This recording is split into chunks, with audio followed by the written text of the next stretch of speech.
Juízes capítulo 11 fala de uma história bem triste, a história de Jefté e de sua família. Bom, naquele tempo de Juízes não havia uma liderança sobre o povo de Israel, não havia um rei que pudesse governar todo aquele povo, não havia uma liderança que pudesse orientar nas questões de adoração, nas questões das guerras, e o povo precisava de uma pessoa, de um líder, de uma liderança que fosse contra os amonitas.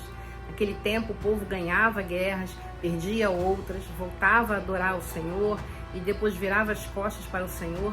E nesse tempo o povo estava sem uma liderança e o povo se lembrou de Jefté e o convidou para ir contra os amonitas. E aí Jefté pergunta ao povo: bom, se eu for contra os amonitas e ganhar, eu serei dono desta terra, eu serei líder de vocês, eu estarei como cabeça. O povo com certeza aceitou isso, essa liderança de Jefté. E ele consulta ao Senhor e pergunta ao Senhor o que ele deveria fazer, como ele deveria ir contra os amonitas. Naquele tempo a guerra era contra os filisteus, os amorreus, contra os amonitas.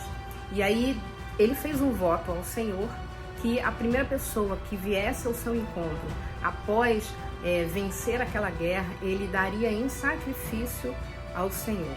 Ele ofereceria um holocausto. A lei de Moisés atribuía um pecado, abominável para aqueles que fizessem sacrifícios humanos.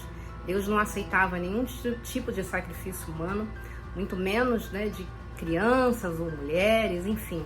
Era proibido pela lei de Moisés. Mas ele, diante daquela, talvez uma ignorância, talvez uma vontade de vencer, ele fez impensadamente aquele voto ao Senhor. E a história conta que ele realmente venceu os amonitas e quando voltou para a sua terra, as pessoas vieram encontrá-lo com danças, com celebrações, com festividades, com barulhos de músicas. E a primeira pessoa que veio ao seu encontro foi sua filha. A Bíblia não diz o nome dessa menina, mas Jefté, no mesmo momento, ele se lembra e cai em si e talvez tenha ficado ali transtornado com o voto, com a inconsequente ideia que ele teve de oferecer uma pessoa a sacrifício, até porque Deus não aceitaria isso. Deus entregou os amonitas nas mãos do povo de Israel, mas não aceitaria de modo algum um sacrifício humano.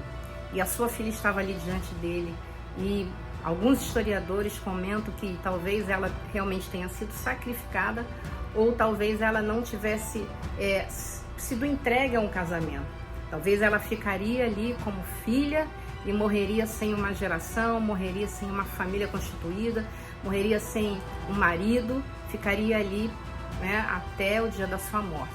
A Bíblia não conta exatamente como foi isso, mas um pensamento de um pai exatamente contra essa filha, eu posso imaginar que ele nunca viria sobre a sua mente a própria filha dele, para que ele oferecesse em sacrifício a Deus. Isso mostra para cada um de nós as ideias, os planejamentos, os sonhos que nós temos diante dos nossos filhos, diante da geração que está por vir.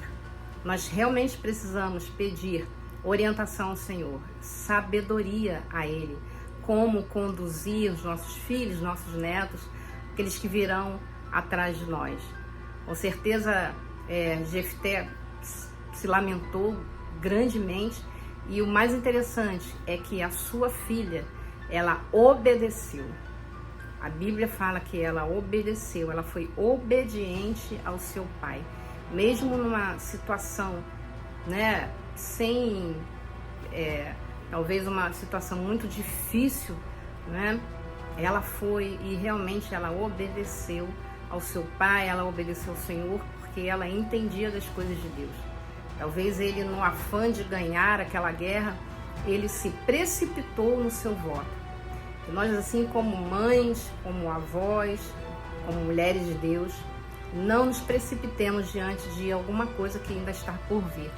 Que nós possamos pensar, colocar os pés no chão, colocar a nossa mente para pensar e dizer para Deus: Senhor, o que eu preciso fazer diante dessa situação?